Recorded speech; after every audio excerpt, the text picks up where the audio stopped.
All right. We're right on time. I'm going to give it just like 10 more seconds just for the few people who had to go get that glass of water. 5 more seconds. All right.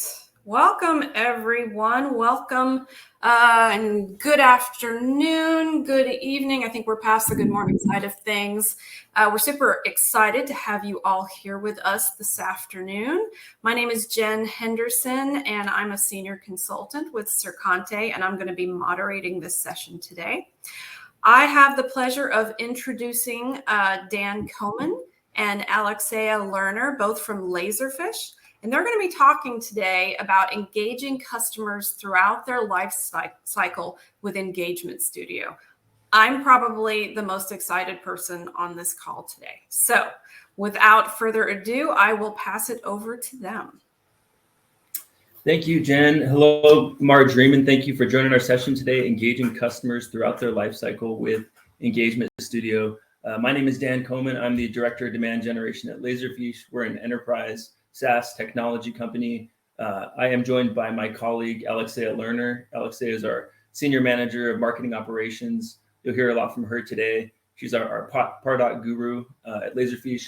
And we're both Pardot consultant certified, so we really know our way around the platform. And we're excited to talk really about how we, as an enterprise software company, nurture, educate, and engage with customers throughout their life cycle using Engagement Studio. So we're excited to delve into that further here today. So taking a look at the agenda for today, we're going to really the three key focus areas that we're going to cover are automating lead nurturing in Engagement Studio, automating customer onboarding, and automating review generation campaigns from a B2B perspective. So first topic area, I want to start with automating lead nurturing in Engagement Studio. This is kind of the meat of the discussion where we really have the most things going on, I think, through Engagement Studio that we're going to dive into. So really just to kind of frame the conversation, some of the challenges that led us to lead nurturing are we have a fairly complicated product that can do a lot. Buyers aren't always aware of the different solutions that we provide as an enterprise technology. And to kind of support that point, this architecture diagram here on the right, you can see all these different components of what our software does. We have intelligent data capture, where you can capture structured and unstructured content into your system. In the center, you'll see document management represented, where we have document management, document centralization. We offer process automation, integrations with, we have purpose-built integrations with different line of business applications. We have integration platform as a service, where you can get all these integrations, connect to all these different platforms as part of your enterprise content management system. So as you can see, we have this rich ecosystem of different capabilities as part of our product. And we really need a way to communicate those to customers. And our product serves so many different industries, so many different use cases. So that was one of the challenges that kind of led us toward lead nurturing. And so where lead nurturing comes in, it really shows buyers how our product solves those problems across the different industries, different use cases that we serve.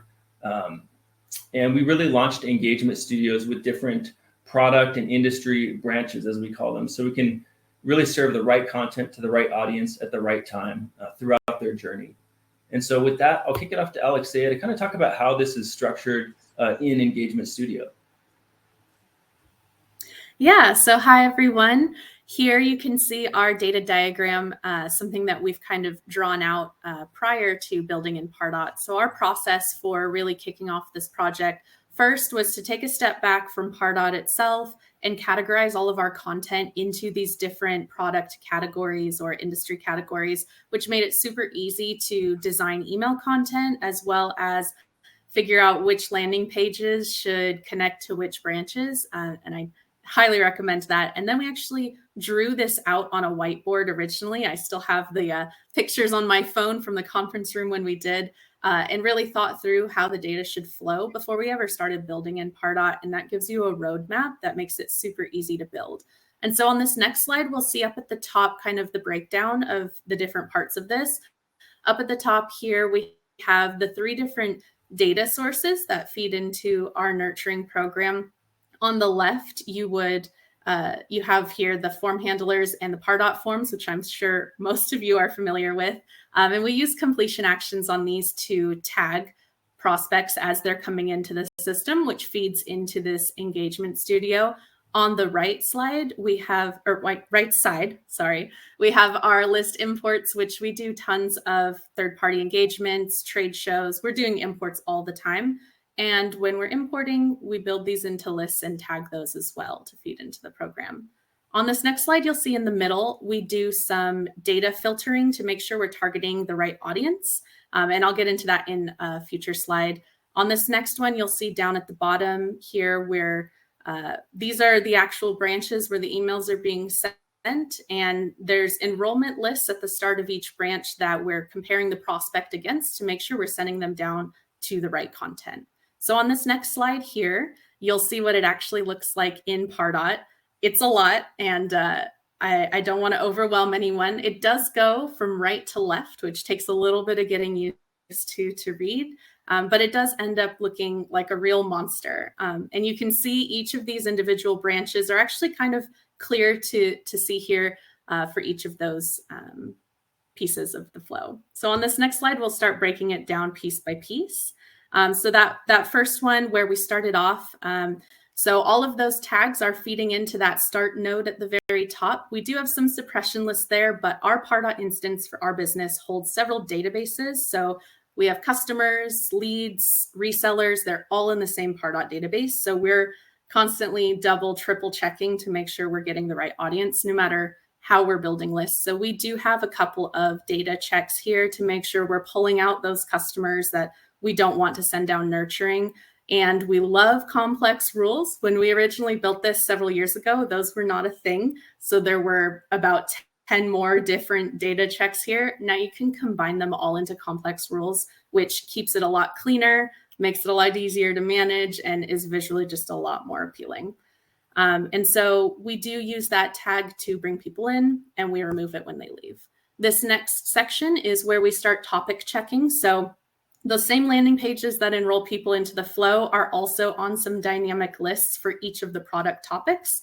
We're checking to make sure that they're on that list. We're also checking for a completed tag. So every time someone goes down the flow and completes the content, they get tagged as having completed it. This allows our prospects to be able to come back and experience a different product nurturing without going down that flow.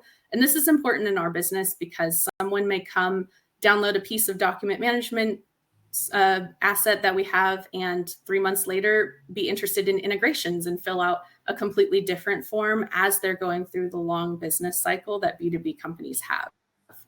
And so it will check against each of these dynamic lists until it finds the one that they belong with. And we love tags. They're super lightweight and easy to use. And on this last slide, we'll see here the actual flow itself when they're getting that tag that they're in the flow. We like that to be able to monitor who's in the flow at any time and be able to suppress them out of other emails. And this is where they actually receive the emails. We're also listening for demos. This was important for our business at the time. It may not be for everyone, to listen to see if they've requested a demo at any time, because we want to hand them off to sales at that point and stop kind of bombarding them, not bombarding, but sending them emails. And so after every email send, we're listening for that demo, which is just a dynamic list of our demo pages, and we'll pull them out if need be. If not, they'll receive the next email in the chain. And important to remember, while tags are amazing, you need to make sure to remove that enrollment tag upon exit of the program, just to keep everything clean and orderly. And on this next slide, you'll see one of our email examples built by our wonderful email marketing manager, Galia. And this is kind of the template that we use for all of our email nurturing. On this next slide, you'll see up at the top, our logo is really clear. We have a navigation on the right-hand side that is kind of driving the leads to some of our popular destinations for them to get information. That demo request is always up there at the top, as that's kind of our single thing that we want them to do the most, I would say. But our blog and our webinars are also linked up there because they have great content for people to continue to learn. On this next slide, you'll see In the middle, we have really succinct body copy. It's straightforward, to the point, links out to another piece of content with that clear button, makes it really easy for them to digest. And down at the bottom on this next slide, you'll see we have that demo banner, always accessible for them to be able to request a demo, and of course our CAN spam compliant footer. Very important.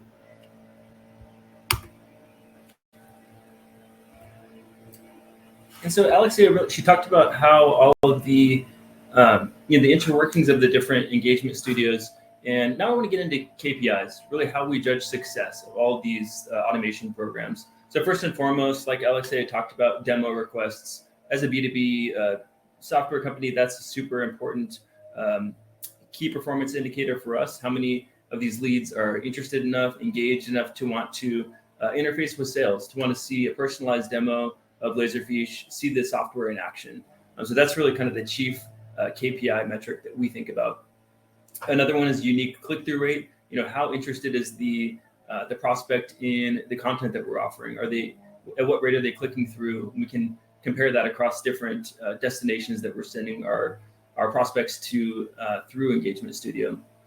Unsubscribe rate is another really important one. How much audience fatigue might they be experiencing? It's also an indicator of how interested they are in the content. And I'll delve a little bit more into these metrics in a subsequent slide, sharing our benchmarks for them and kind of how we optimize based on those metrics.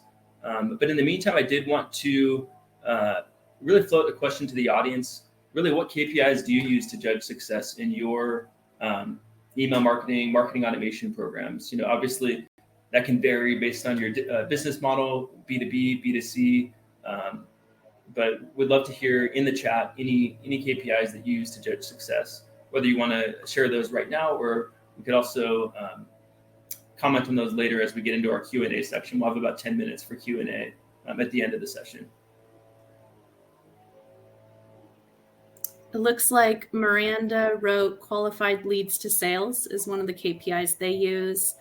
Michelle said form fills in general is one of the KPIs they use as well. Click-through rates from Adrienne. A lot of different ways to measure that. Absolutely, those are some good ones. MQLs, form fills, a lot of metrics that we look at as a B2B marketing organization as well. So thank you for that.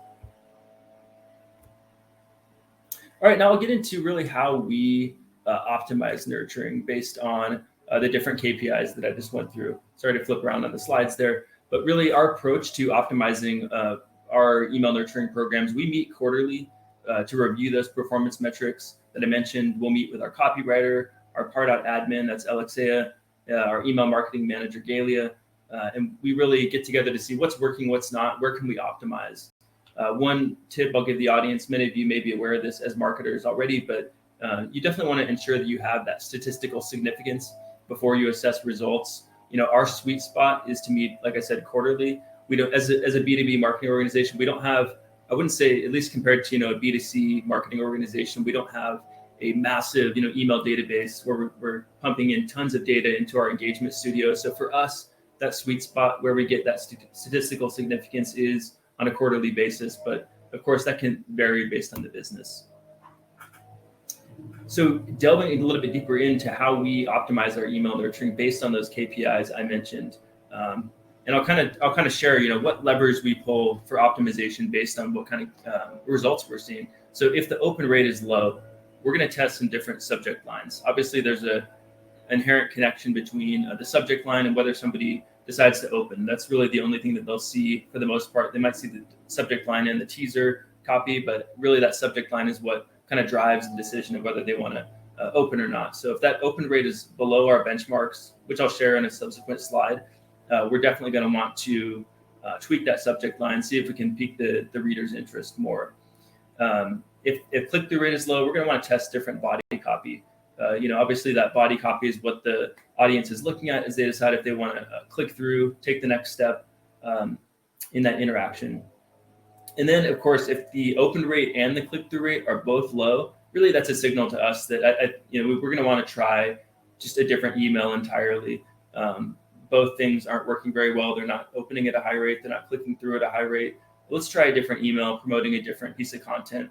A lot of times the content that we'll promote in our emails are blog posts, case studies, really emails that can show how our products and solutions benefit customers. So again, if that open and click-through rate are low, we kind of take that as a sign that we want to try something different as far as a different email. And then, of course, we're always keeping our ear to the ground as to new market demand, new trends. Our industry is rapidly changing with AI, with different current events involving data security, and really we listen for those different events that the market is interested in to add new branches to our nurturing programs. So we're always looking to expand based on what's going on in the market. And then really just to share our email marketing benchmarks, this is kind of an amalgamation of our own first-party data, the benchmarks that we see, as well as industry benchmarks for B2B technology. We have about a 21.5% unique open rate for our benchmark, unique click-through rate 2.5%, delivery rate 99.08%, and then unsubscribed is 0.17%. So if we ever see any of our emails kind of dragging below the benchmark, that is an immediate sign that we want to make some optimizations. We want to make some changes. All right, now moving into the next section of our presentation today, we talked about at the top of the funnel how we nurture leads, how we pique their interest in our products, in our solutions. Let's talk about something that happens later in the lifecycle journey, which is automating customer onboarding. And why customer onboarding? Why do we focus here? Why do we put our efforts and resources into that customer onboarding? For one thing, we want to keep our SaaS product, our software as a service product, that's Laserfiche Cloud. We want to keep that product sticky with customers. We want to educate customers on our various features, of which we have quite a few, as I mentioned previously. Really, when we bring a new customer on board, we want to show them how our product can support their different use cases from an industry perspective, departmental perspective. As I mentioned, there's so much that you can do with our product. So we really want to lead our customers in the right direction as far as educating them, nurturing them. We also want to improve renewal rates with customers. As a software as a service company, that's really important to us to improve those renewal rates. Make sure, and lastly, really in a related sense, make sure we're improving customer satisfaction, that our customers are happy, our customers see the benefits of the product. And with all that, I'll hand it off to Alexaya to kind of talk about, again, how this is structured in Engagement Studio. Yeah, so here you can see a data diagram for this particular flow, a little bit less complex than the last one, but we'll still go through it step by step. On this next slide, up at the top, you'll see here, we've only got one data source currently for this. We did build it expecting perhaps in the future to have multiple, but we have a form handler that's embedded in our cloud product. So the first time a user logs into their cloud account for the product, they do have to agree to the end user license agreement, which also has a few fields, name, phone number, etc. And it also has our privacy policy and email opt-in, and it's connected to a form handler that feeds directly into Pardot, and we'll tag them with that, which enrolls them into this flow. On the next slide, you'll see that we're still doing that data filtering that we're doing before. And on the next slide after that, down at the bottom, you'll see here, that's where the emails are getting sent and they're getting filtered out of the flow. On this next slide, you'll see what it actually looks like in the system. Again, much simpler, but still goes from left to or right to left, and is really only one branch currently. We do still use tags to control entry into the program, and they do still need to be removed upon exit. And we are still filtering to keep unwanted Pardot prospects out. Our resellers are also creating cloud instances, signing into cloud products for the first time, multiple times a day even. And so we try to filter them out as well because they don't need to receive the sequence. We're also using a Salesforce campaign here at the very top of the email section. Before the prospect gets any emails, we're adding them to a Salesforce campaign to track the people who are going through here. And that allows me to go into Salesforce and build dashboards and reports that look at expansions, renewals, ARR, all different kinds of sales-related metrics to these accounts. So now that Alexaya kind of took us through that flow, again, I want to return back to how we judge success. What are those KPIs? For one thing, as Alexaya alluded to, we want to add those customers who went through the customer onboarding flow to a dedicated Salesforce campaign, which is shown here on the right. And we also want to report on longevity and ARR of customers who went through the flow. As Alexaya alluded to, we want to compare the control of customers who've gone through the flow to those customers who haven't gone through the flow. In other words, those customers who are unsubscribed from email and who we can't email. And so we do actually see a healthy lift, a healthy improvement for those customers who went through the flow, who got that nurturing, got those tips and best practices on how to set your Laserfiche up for success, to use Laserfiche with success. We see better longevity, better ARR of those customers who did go through the flow. So it's kind of a comparative look in this case of, again, the control of those who didn't go through the flow with those who did. And we'll also compare the performance benchmarks to the benchmarks I mentioned before for those email-specific metrics: click-through rate, open rate, unsubscribe rate, etc. So we're kind of looking at the pipeline benefits in terms of longevity and ARR, as well as those email-specific key performance indicators. And then I wanted to float a question to the audience. So I mentioned we look at longevity and ARR to measure success for our flow. But with so many Salesforce marketers in the room today, I wanted to just float the question: do any audience members have a formula, like a Salesforce report formula for customer lifetime value? That's something that we haven't come upon just yet. And obviously, as a B2B marketing organization, that's an important metric to track. And we wanted to see if there's any help articles or any formulas you could share from a Salesforce report perspective on customer lifetime value. I know that might take a minute for someone to dig up the right resources there, but if you could share that in the chat, we'd love to get that information and perhaps discuss it a little bit as we get into the Q&A section. All right, so we talked about at the top of the funnel how we're nurturing customers, piquing their interest in our products and solutions. We talked about customer onboarding, how we're nurturing and educating our new customers and how to best use our product. Now I want to move a little bit later in the customer journey and talk about really a customer advocacy effort and how we automate review generation campaigns from a B2B technology perspective. So first of all, why review campaigns? Why are those important to us? Well, for one thing, and other B2B marketers, I think, can attest to this, reviews are crucial to the B2B tech buying process. We as a SaaS company need to have quality reviews and a high quantity of reviews to win deals. I don't know about you, but whenever I'm looking for a new product within our marketing tech stack, ABM, marketing automation, A/B testing, whatever that is, G2 for me is one of the first places I go. I'll compare, the different vendors out there. There's different customer satisfaction ratings for different areas, whether that's ease of use, ease of implementation, the feature set. I'm looking at all of that review data to help make my decisions. And we see a lot of customers and prospective customers go to G2, go to Gartner Peer Insights, Capterra to look at all of this different review data. And it's really a key place to support the decision-making process from a software selection standpoint. So it's really important that we have a presence within these review platforms. And really for us, as we think about automating review campaigns and asking for reviews from the right audiences, we really need to target those champion customers to improve conversion, to improve the rate at which they take us up on leaving us a review, leaving us a 5-star review is what we prefer.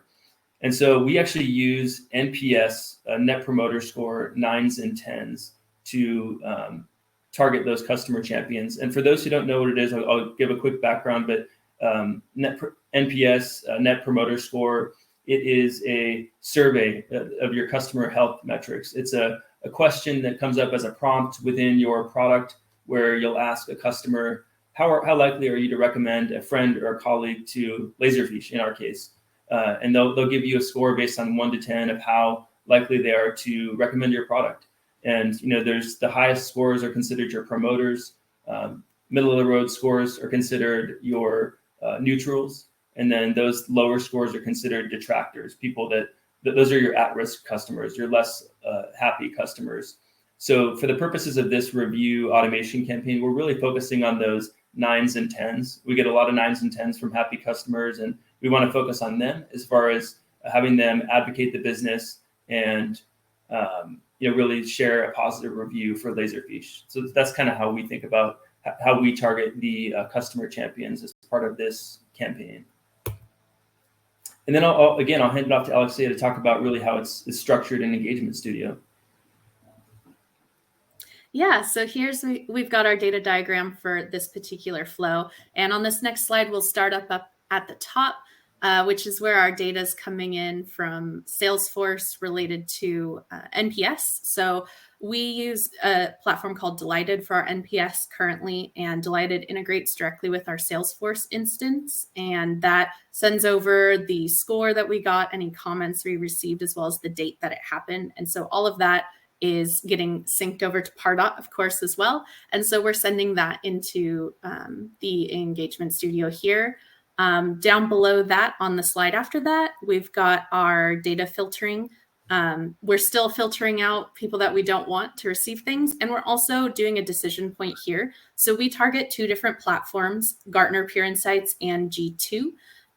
Gartner Peer Insights has some restrictions around industry, job level, et cetera, around who can submit a review. So using that criteria, we'll send the right people to the Gartner side, which is on the right. Anyone else gets sent over to G2 because they don't have restrictions like that. On this next slide, you'll see what the actual email section of the branch looks like, and it's mirrored exactly the same for both. And so they'll receive emails, and we're also doing a listening step in there that I will get into on the next slide, and then they get filtered out of the program. On this next slide, we'll see what it actually looks like in Pardot. So it's not too complex of a flow. It does have those 2 branches there. We're still using tags for the entry and upon exit. And you'll see there in the middle, there's a little green node.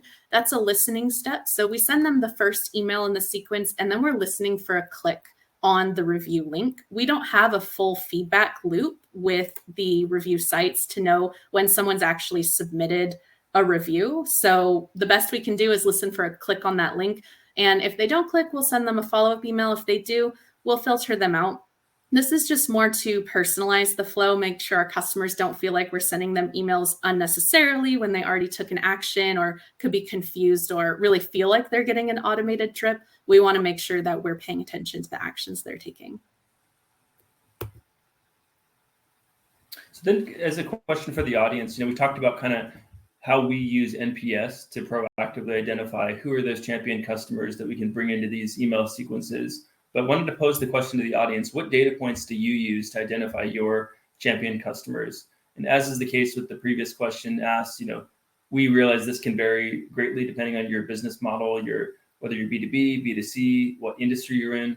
But we'd love to hear kind of your data points to determine who's a champion customer. And that could be useful for us as we add on to this program, beef up this program for review automation, maybe expanding the audience of customers that we bring in as champion customers. Do we have anything in the chat, Alexaya, from the audience today? Looks like people are probably still typing, so we'll take those at the end. And we're not far from the Q&A section, so we can get to. I see there's been some other questions in the chat too. We're eager to get to those. All right. So as with the other topic areas, focus areas we covered, I want to talk about really those KPIs. How do we judge success for the review automation campaigns? First and foremost, as I talked a little bit about before, review quantity and review quality are really some chief metrics that we look at. How many reviews do we have coming in, and perhaps more importantly, what's the quality of those reviews? We want to get as many 5-star or as close to 5-star reviews as possible. Another big one for us in terms of the KPIs is the consistency and recency of reviews. In particular, G2 has an algorithm that they use to rate different vendors based on the customer reviews that they get. And one of the factors in that algorithm is the consistency and recency of reviews. They don't want to see that, you got, a big bump in reviews a couple of years ago, and then you remained kind of stagnant after that. They want to see that there's continuously new reviews coming in from real customers. And so that's one thing I think that the engagement program really helps us with. It drips out these review emails, these emails inviting them to leave us a review. And it does so at the right time in their journey, right after they've filled out this NPS survey for us and given us a 9 or a 10 score. We're quickly following up with an email asking them to leave us a review. So it's the right message to the right person at the right time, which is, I think, part of the power of Engagement Studio. And just as a success metric for us, we ever since we did launch the review automation program, we have seen the average star rating increase from 4.5 stars to 4.7 stars on both G2 and Gartner Peer Insights. As we talked about, those are the two review platforms that we really focus on. So we've seen the power, we've seen the success of these drip campaigns, and there's something that we're continuing to run and continuing to optimize. And speaking of optimization, how we optimize review campaigns, we review the performance regularly, like the other flows we talked about, to identify those areas for improvement. We tweak the subject line to improve open rate. We'll tweak body copy to improve the click-through rate. We kind of know what levers to pull based on what KPIs we're seeing from the data. So we talked about 3 different focus areas for us in terms of how we use Engagement Studio to nurture customers throughout their life cycle. We talked about those at the top of the funnel, those lead nurturing campaigns to make leads aware of our products, our solutions that we offer. We talked about the customer onboarding campaigns for a newly generated cloud customer, making sure that we're showing them how our SaaS product works, the features, benefits, best practices to really set them up for success. And then lastly, we talked about review automation campaigns, that review advocacy campaign, where we're trying to find those happy customers, get them to leave us a positive review on those review websites we talked about. So kind of rounding out the conversation today, I want to go through just some conclusions that we wanted to leave the audience with here today. I know we covered a lot of information, but we tried to really boil it down to a few points that we think will be helpful for the audience. First and foremost, when building out any kind of engagement program for customers, for leads, whatever it may be, think about the whole journey from a customer's perspective, not yours. I think as marketers, it can be tempting with all the tools and bells and whistles we have at our disposal. It's easy to think about things from the marketer's standpoint. I know I do. I find myself doing it a lot, but really try to put yourself in the customer's shoes, put yourself in the shoes of the person receiving that email, receiving that content, when you're sending it to them, how you're sending it to them. Put yourself in the customer's shoes as you make decisions and as you optimize. As Alexaya, I think, alluded to earlier in the presentation, start with your KPIs, start with your business requirements, and really start diagramming out the flow before you start building an Engagement Studio. Again, there's a lot of fun, like bells and whistles in Engagement Studio. It can be easy to get in there and just start building things, but you really want to make sure you know what you want to accomplish, what those KPIs are that are important to you and to the organization before you get in there and start building. That way, once you have those things nailed down, once you get into Engagement Studio, you really know, you have a direction in mind, you know what you want to build, you know how you want to build it. And then don't set it and forget it. Review regularly, make continuous optimizations to your Engagement Studio flows. I mentioned we'll meet quarterly for ours to make sure we're getting enough sample size of data to understand, what the performance has been over the past quarter and how can we optimize accordingly. And then lastly, learn from both the wins and the losses as you look at the data. It's a lot of times when you look at the win, a lot of times marketers may be focused on those things that didn't work so well. And how can we optimize this lower performing email or this lower performing content? And of course, that's important. It's important to optimize in the areas where your marketing programs need it. But also think about learning from those wins. If something worked really well, you're seeing some sky high click-through rate. What is it about that content? Is there something about that topic? Is there something about the way you frame that topic? You could learn from that and kind of repeat those successes as you continue to optimize, continue to build out your marketing programs. So really learning from both the wins and the losses as you analyze your data. And with that, I want to thank everybody for being on the session today. It was really fun talking about what we've built out in Engagement Studio, how we automate the customer lifecycle through Engagement Studio.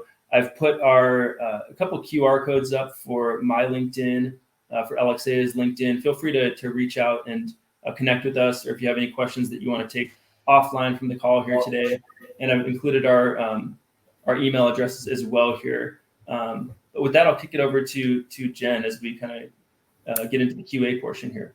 Yes, we've had some good questions come through. Let me start in the QA channel. So early on, right at the beginning of the talk, Carly wants to get a better understanding of what are complex rules. Alexaya, you want to take that one? Yeah, that's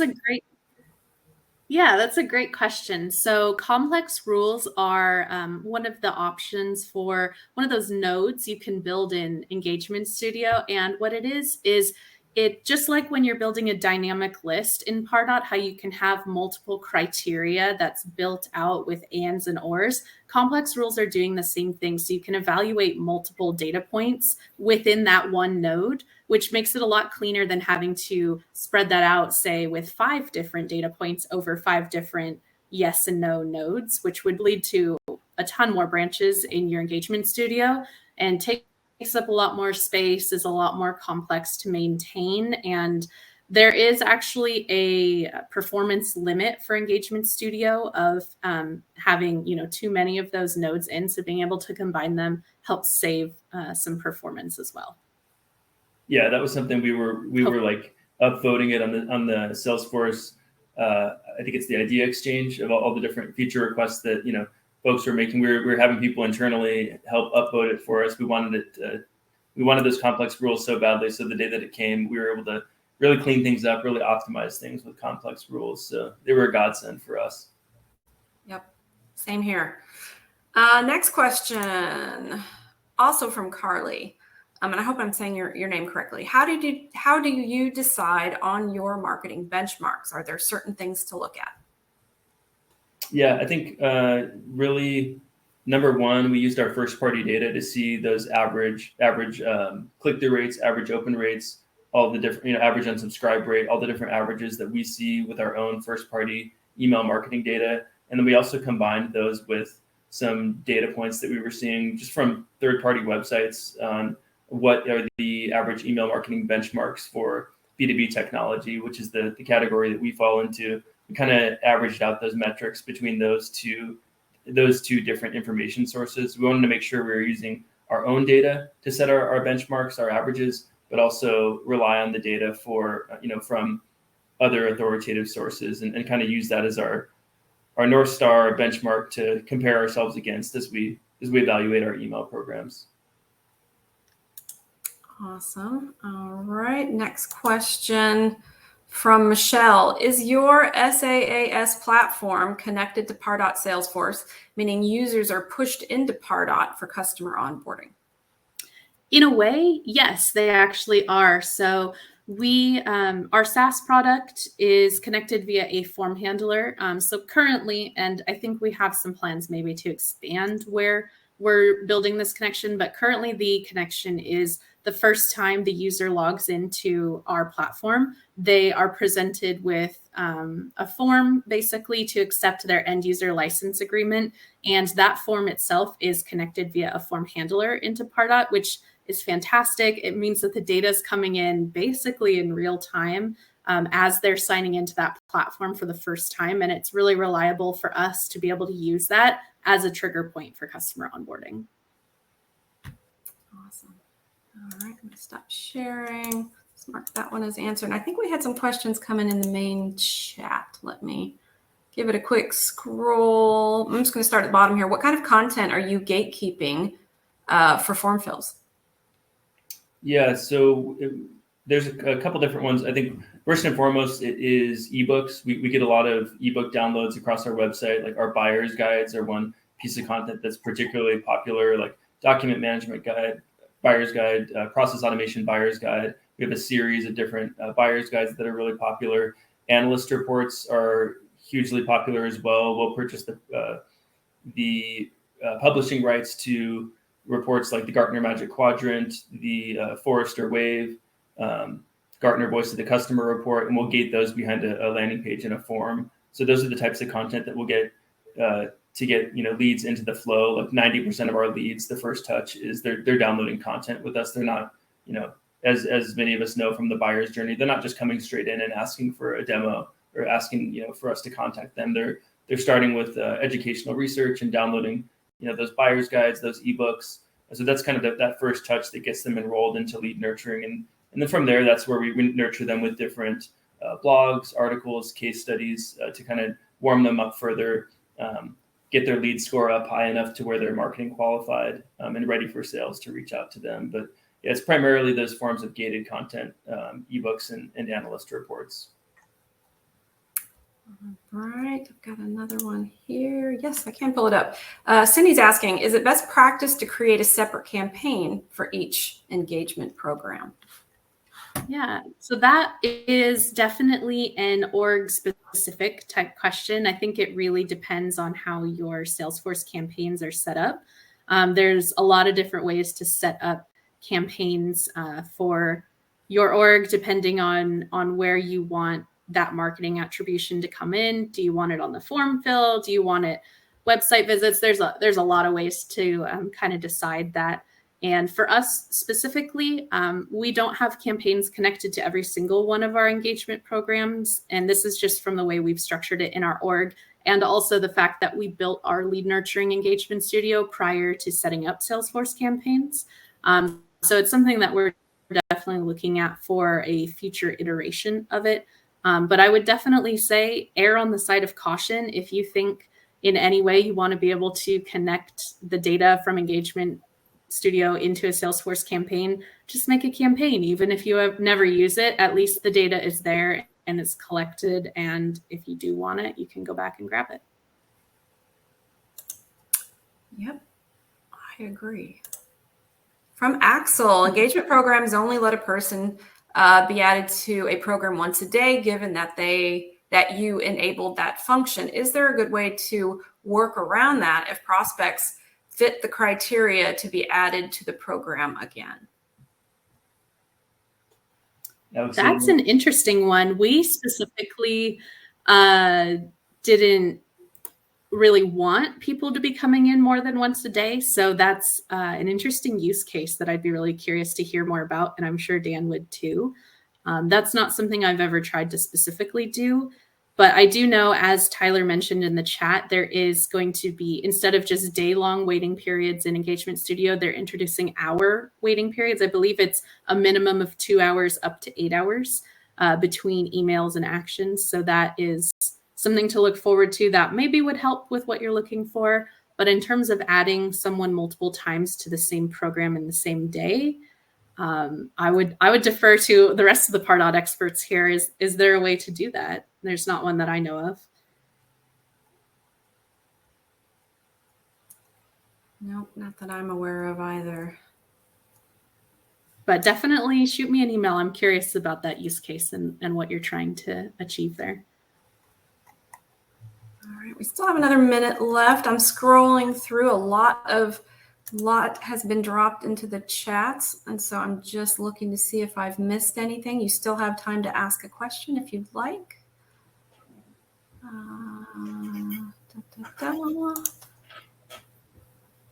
Yep, okay.